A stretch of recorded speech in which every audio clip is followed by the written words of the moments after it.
Sa mga kasans yung video topic natin ngayon, bali kung maalala po ninyo sa ating MCB, naglagay kasi ako ng textured. So ngayon yung ipapakita ko sa inyo yung first coat, no? Bali yung video natin, abangan nyo na lang yung part 2 ng video natin para po sa second coat po natin pag once po maglalagay na po tayo ng textured. So ngayon yung gagawin ko dito, yung pang first coat, no? So bali kailangan lang po ninyo dito ng semento at saka flex cement yung ginamit ko. So si flex cement po natin, ganito po yung tsura po niya. So ngayon, yung semento natin, nasala ko na ito. Bali na filter na po yan. At saka, ito yung ating flex cement. So mag-apply lamang tayo dito ng konting semento. So ayan. So kailangan dito, alam po ito, malabnaw po siya. No? Kailangan malabnaw yung inyong flex cement po dito. So hindi ako expert kasi ito lang talaga yung ginawa ko nung nakaraan. So tapos, maglalagay ako dito ng flex cement po natin.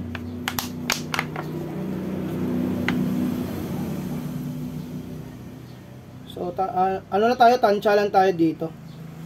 Pero kailangan, ang texture talaga nito, parang tubig lamang po siya, no? Yung mixture po natin. So, haluin ko muna. Dagdag po tayo. Yan.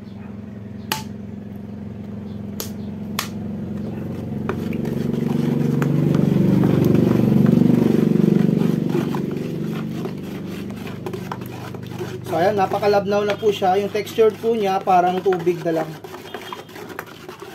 Importante lang dito, ma-coated muna ng first coat. So makikita po ninyo yung resulta po nito pag once ma-apply na po natin.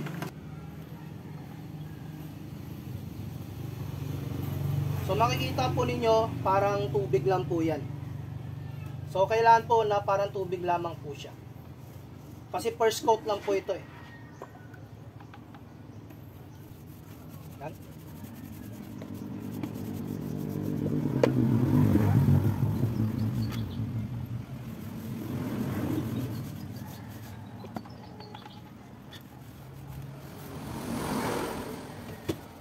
So mga kasans, ito na yung resulta ng paglagay natin ng flex cement at saka semento, yung first coat. So kailangan malabnaw. So mas maganda pala lagyan ninyo ng tubig kung nagtitipid kayo.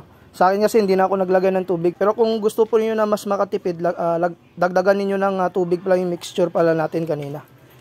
So ito po yung ating katatapos lang na first coat. So bali yung sa sunod, ano na po ito, magano na tayo, textured na. Yung second coat is matic na po siya na textured. So mga kasans, ito yung video update po natin. So ito naman yung textured, same lang po, no? Flex cement at saka semento. Bali ganitong textured po yung tamang tama. Yan, pag mag-apply po kayo ng textured sa inyong box. So wala na po itong halong tubig, pure po yan na flex cement at saka semento lamang. So mga kasals, ito na yung finished product ng ating pag-apply ng textured. So yan, okay na rin po yung ganitong klaseng textured. So flex cement at saka semento, napakaganda na rin po niyang tingnan.